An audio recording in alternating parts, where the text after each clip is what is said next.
I tried, Joe. I tried to help you. Hey, we need the 101. This nigga brought out the box. Hey, let's go. About to lose it. Freedom. Freedom.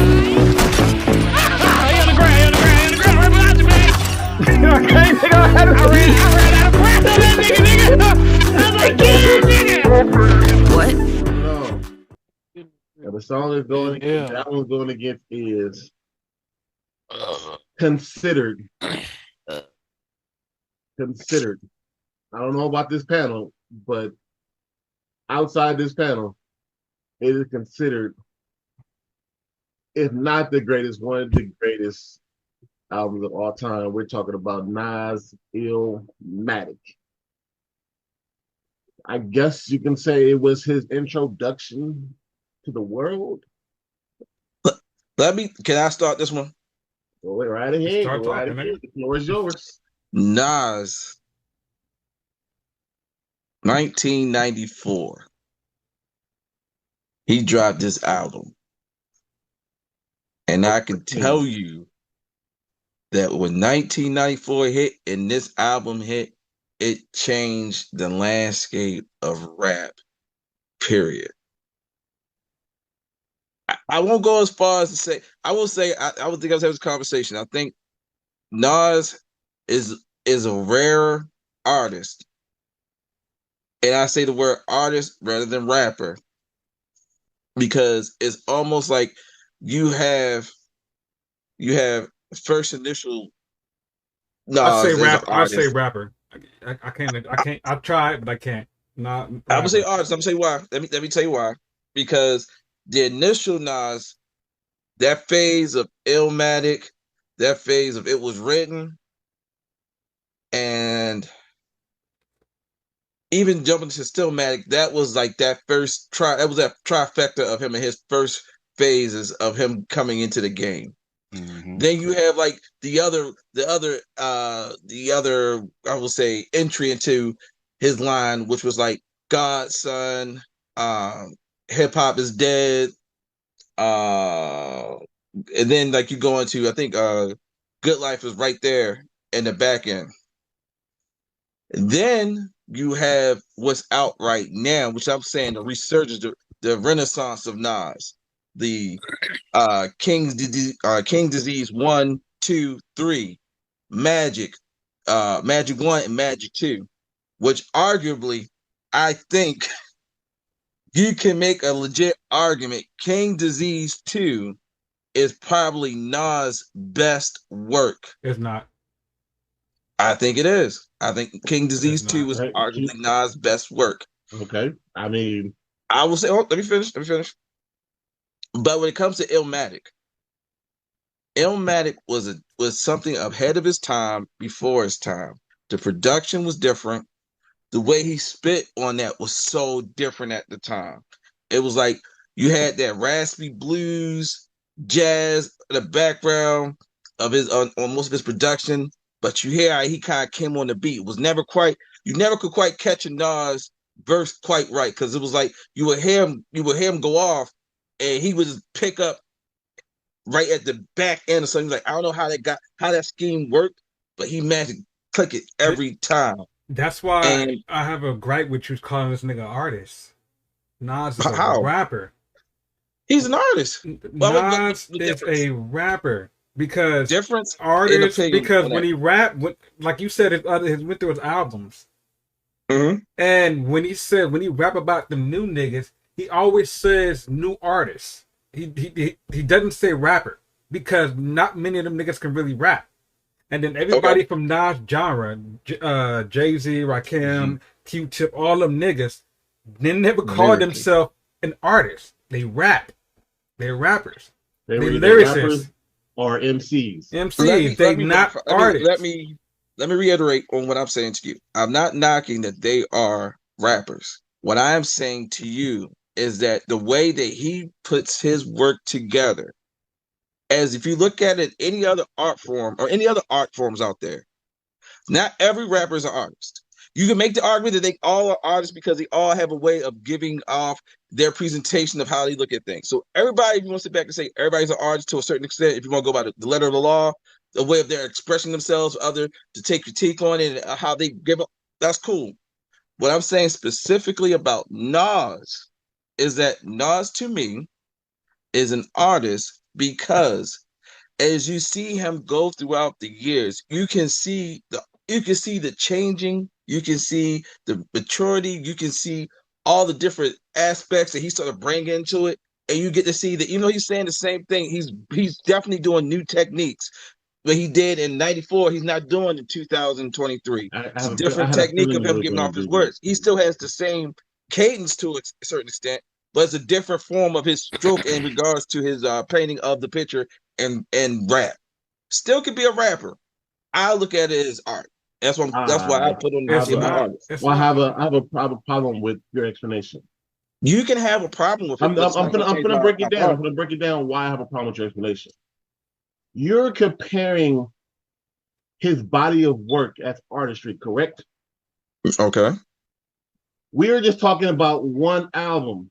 He might have became an artist over time from all the stuff he's done over time. Is he not still considered the person that was in '94? No. Because I don't consider him. I don't consider he would be an artist at this time. He was coming out as a rapper for just this album. Maybe as time progressed, he became an artist. I would give you that. But when this album dropped at '94, this right here, all the lyrical content, everything he talked about, he was a rapper. He was not an artist.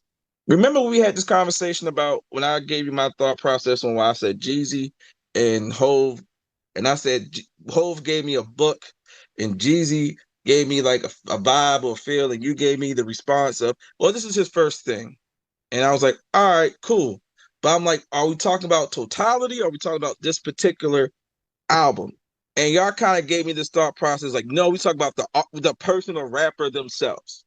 We're talking so if you're saying that that's not the same case, I'm okay with that. But I'm just saying, I'm going by the definition that y'all gave me, what you gave me before. No. Remember what I said. My response was, you can't compare.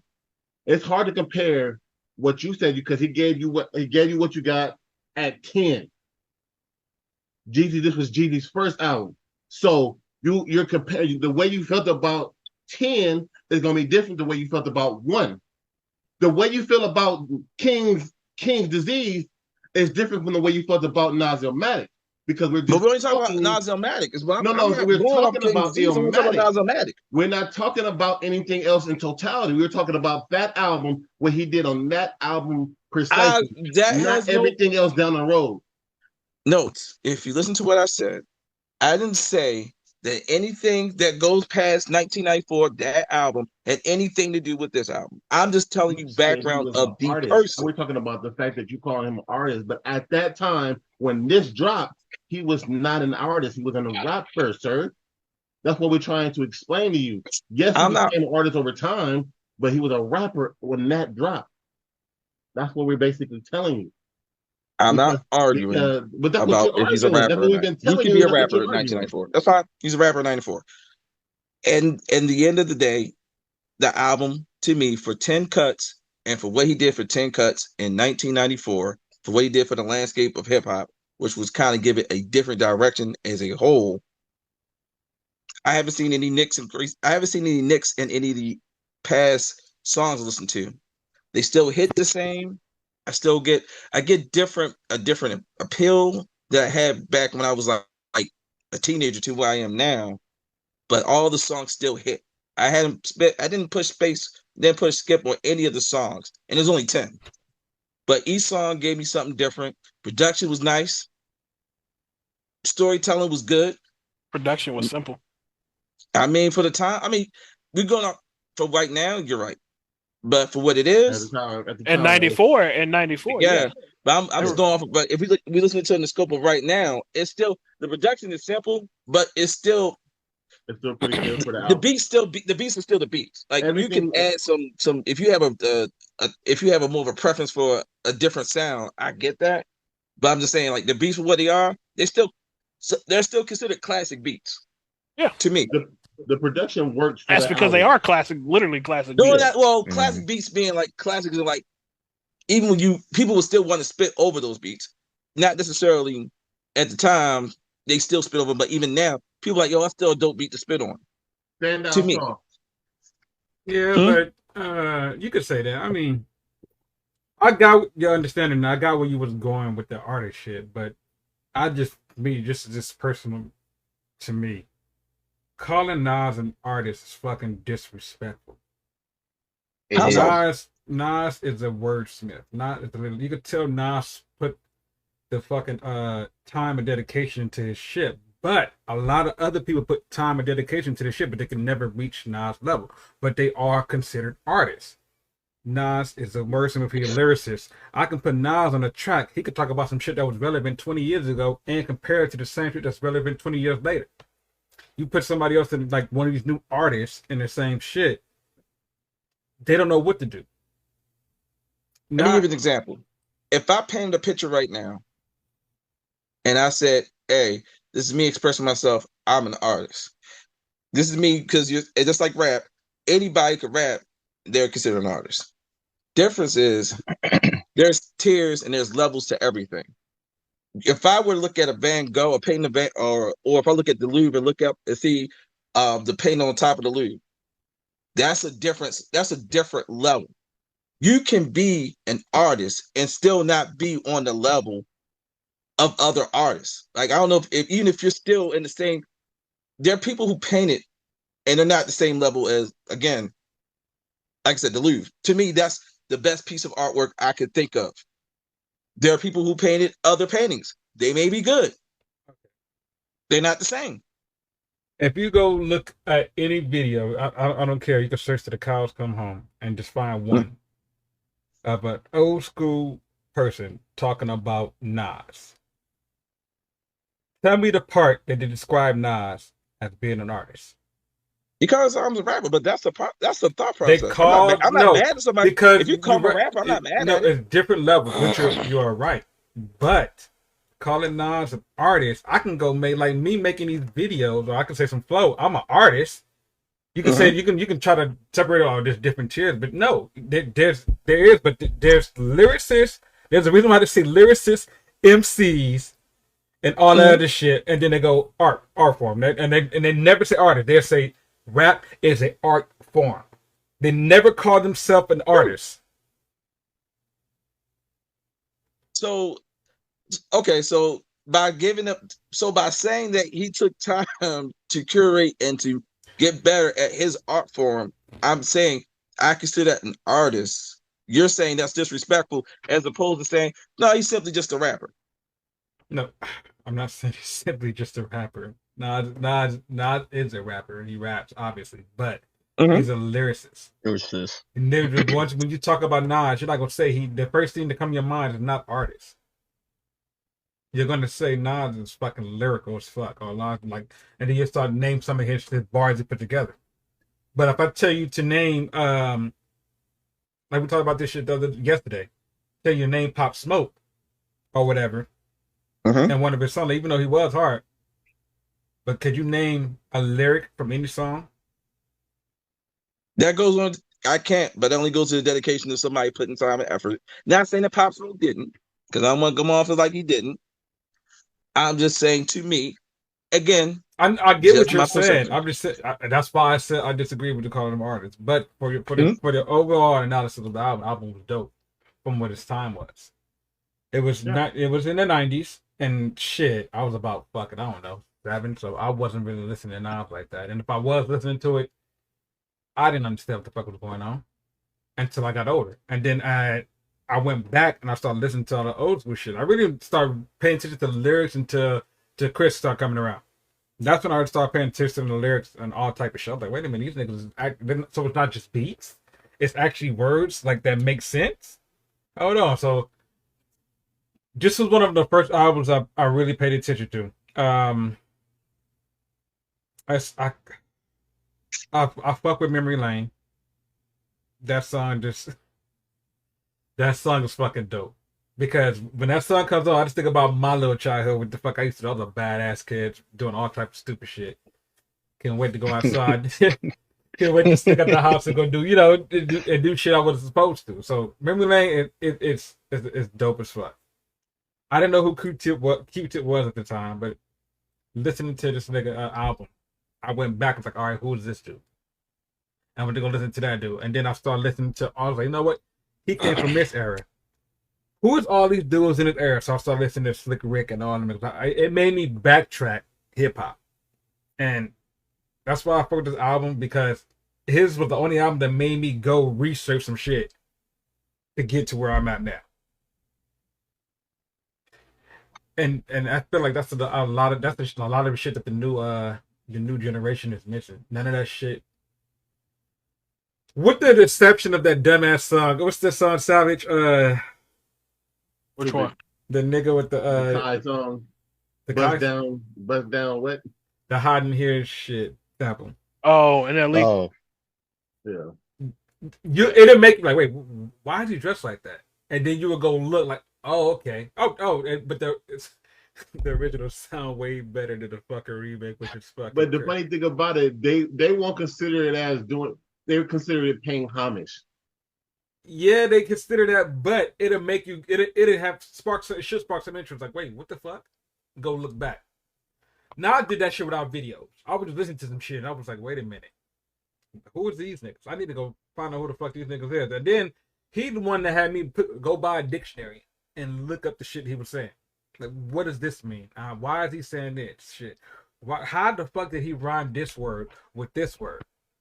And then you see him come out, and then low key you start to see everybody kind of take form of how Nas rap, and then they just put their own spin on it. Yep.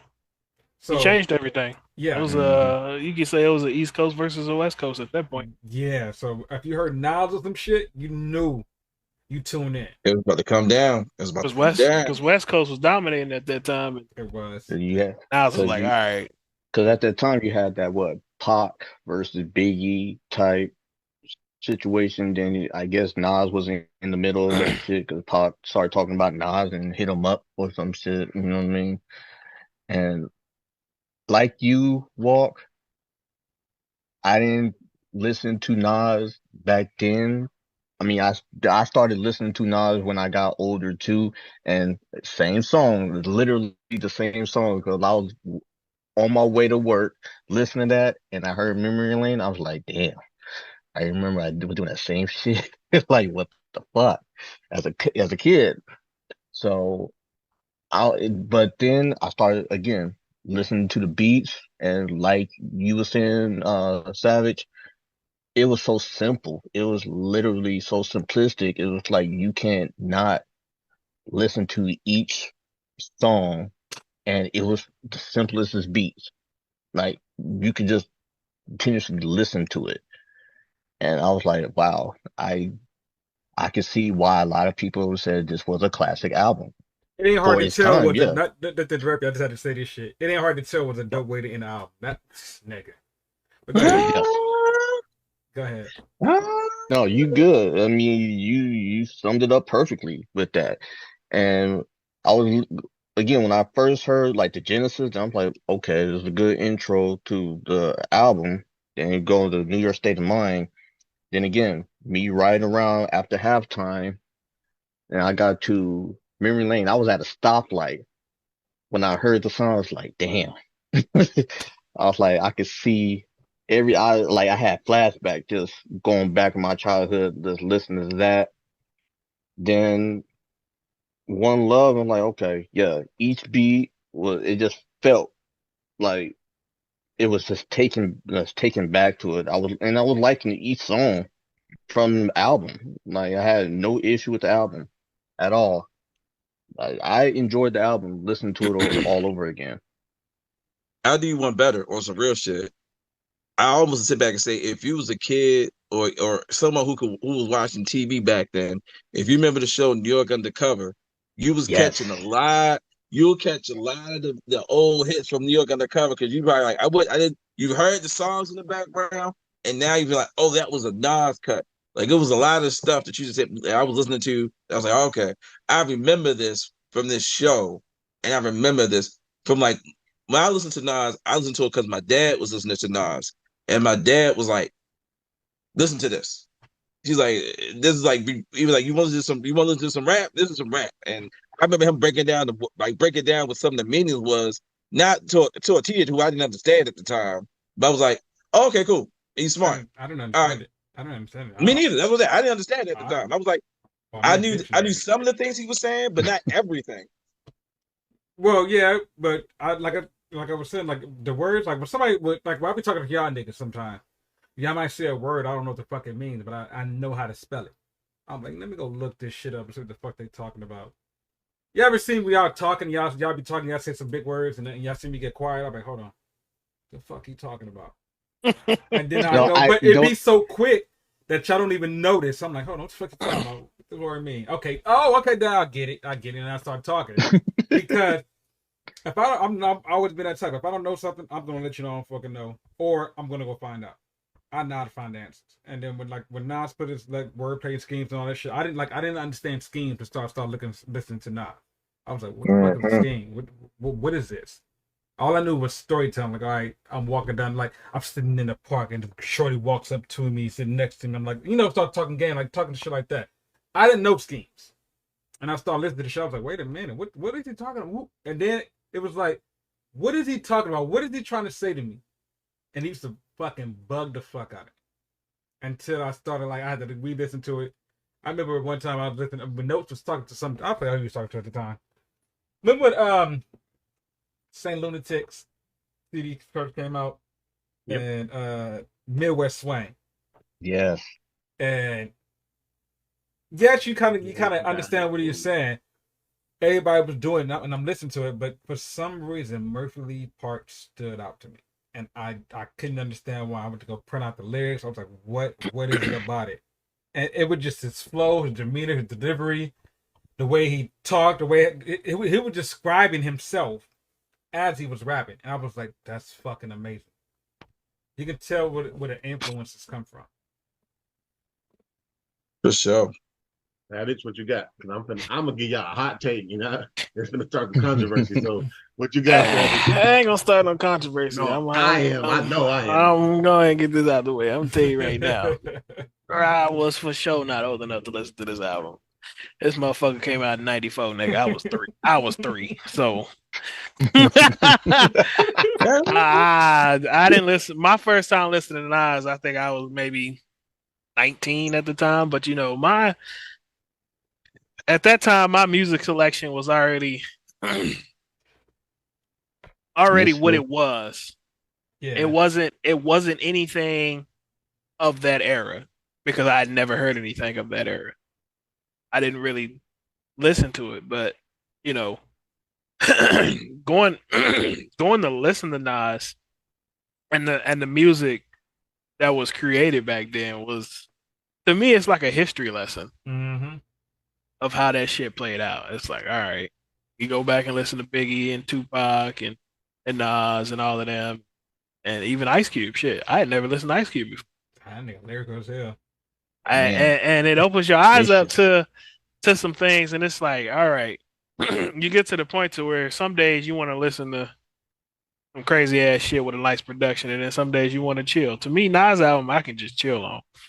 I can listen to it, I can chill, I can sit back, do what I need to do because I know, I got some good shit going on in the background, so it's not a big deal. But how to say this? I don't hate the album. I like it. I like it a lot. Would I listen to it daily? Probably not. Because like I said, at the time that I listened to Nas, like I said, my music preference was already set at that time. So would I listen to it daily? Probably not. Would I listen to it every now and again? Of course. I'd have no problem with it. I don't think listening to some of other Nas's other works, I don't think he was quite able to top this album. I don't think Nas made anything else that could beat this album. I think Nas was an early peak, and I think it also hurt him at the same time. Low-key, it did. Because he was, like I said, he was never able to recreate Illmatic.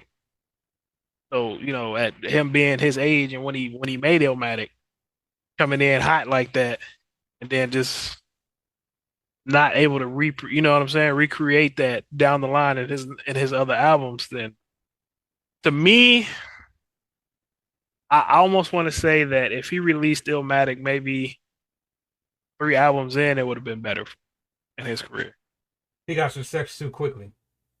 Yes. Yeah. Yes. Because this one album, I mean, look what it did. And then he made those albums after that, and it's like, all right, that's not Illmatic. We're gonna go back to Illmatic. Yeah, it's cool. Yeah. It's cool. I'm gonna listen to it, but I'm gonna go back to Illmatic. And then his next album come out. It kind of sound like Illmatic. Like, damn. You know, it's a whole other album. I don't want you to compare it to Illmatic. I made this one for this reason. I didn't name it Illmatic 2, motherfucker. I named it what I named it.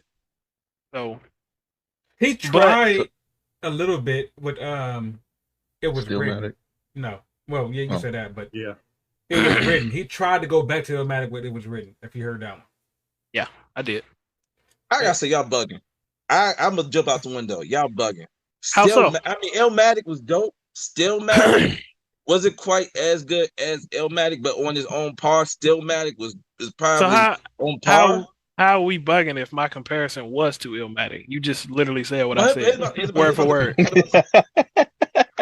If you're going by exceeding a classic, not too many artists are going to ever really exceed classics. You can have classics, multiple classics. That's the thing.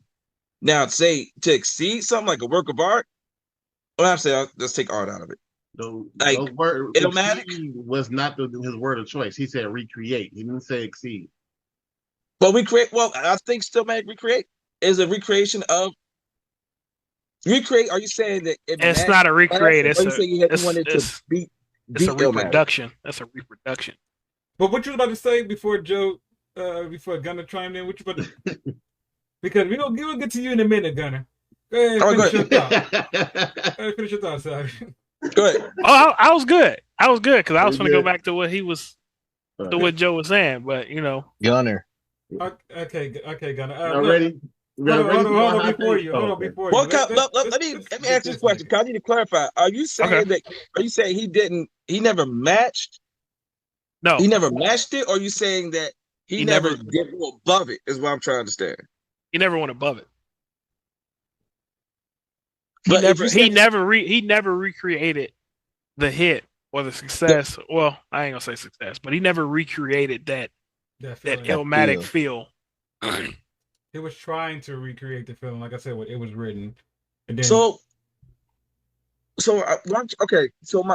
we say recreate the feel. You just saying like simply like the vibe of it or how you felt about it is something you never really felt out of Nas. Think of Nas like a movement, or Illmatic like a movement. Okay. Nothing was ever. Let's say that movement had 30,000 people. The rest of his albums only got 5. Let's put it like that as a movement. Mm-hmm. Nothing ever quite showed up like Illmatic did. Okay, Gunner. Okay. Look. Okay.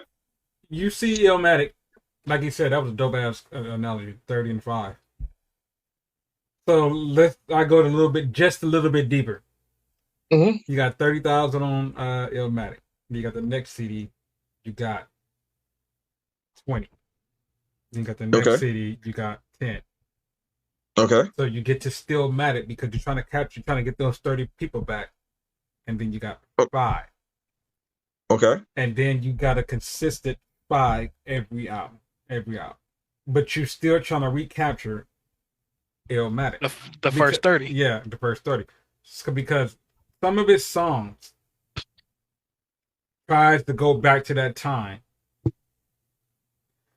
And I don't think he can recapture how he was feeling at that time.